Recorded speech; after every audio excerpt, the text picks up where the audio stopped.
پہلی بات تو یہ ہے کہ ہمارے ممبر جو ہے وہ بلا مقابلہ آ جائیں گے، اور اگر کہیں مقابلہ ہوا بھی تو وہ نہ ہونے کی برابر ہے.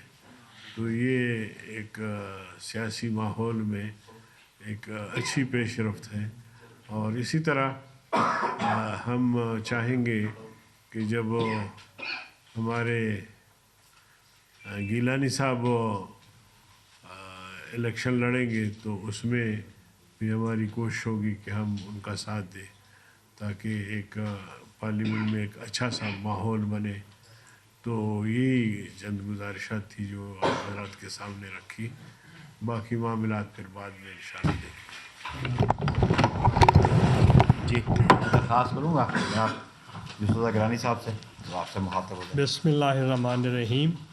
سیکرٹری جنرل صاحب اور مولانا عبدالغفور حیدری صاحب، جکرانی صاحب اور JUI کا ڈیلیگیشن کو میں ویلکم کرتا ہوں پاکستان پیپلز پارٹی کے سیکریٹریٹ میں.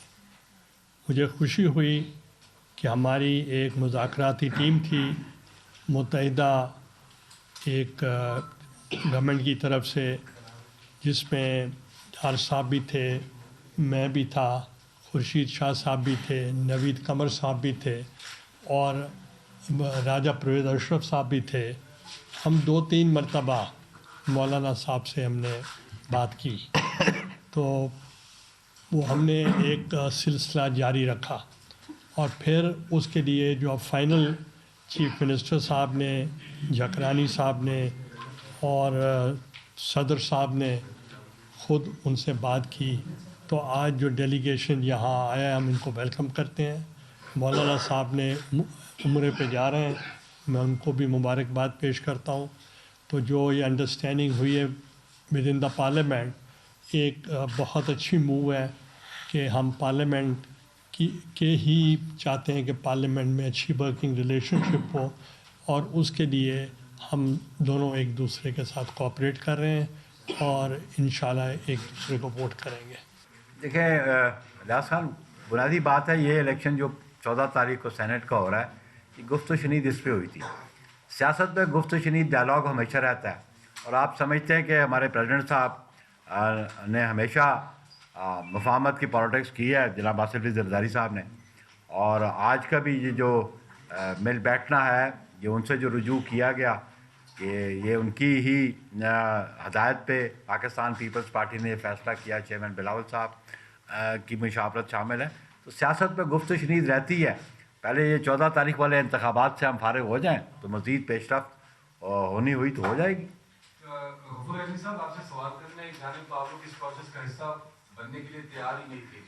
پریزیڈنٹ کو بھی ہم نے دیکھا، پرائم منسٹر کو بھی دیکھا، ڈپٹی اسپیکر کے چناؤ میں بھی ہم نے دیکھا. لیکن اب جب سینٹ کی باری آئی تو آپ لوگ خود چل کر پیپلز پارٹی اور یقیناً اور پارٹیوں سے بھی آپ کی مذاکرات ہوں گے، تو پھر اتنا بڑا فیصلہ کرنے کی ضرورت کیا تھی؟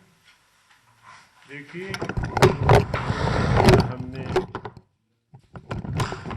اس فیصلے پہ اب بھی قائم ہے، اور اس فیصلے کی توثیق کے لیے ہم نے مرکزی جنرل کونسل کا اجلاس رمضان المبارک کے بعد طلب کیا ہے. 2 صوبوں میں ہم گئے اور 2 صوبوں کے جو صوبائی جنرل کونسل ہوتے ہیں ان سے مولانا صاحب مخاطب ہوئے. میں نے بھی گفتگو کی، ان کے جذبات اور احساسات کو بھی ہم نے نوٹ کیا. تو اگلا فیصلہ اس میں یا رد و بدل جو ہم نے فیصلہ کیا ہے وہ اختیار مرکزی جنرل کونسل کا ہے. یہ جو سینٹ کے اندر یعنی پارلیمان کے اندر ایک دوسرے کو ووٹوں کا تبادلہ ہے، اس کا فیصلہ ہم نے اس وقت بھی کیا تھا کہ حکومت سازی میں ہم فی الحال شریک نہیں ہوں گے. البتہ پارلیمان کے اندر جو بھی امور ہے، جیسے کمیٹیاں آگے ہوں گی یا ایک دوسرے کو پارلیمان کے اندر ووٹ کرنے کی ضرورت پڑے گی، جیسے کہ آج ہم نے ایک رائے قائم کی ہے، تو یہ ایک مثبت رائے سامنے آئی ہے. تو انشاءاللہ ہم سیاسی لوگ ہیں،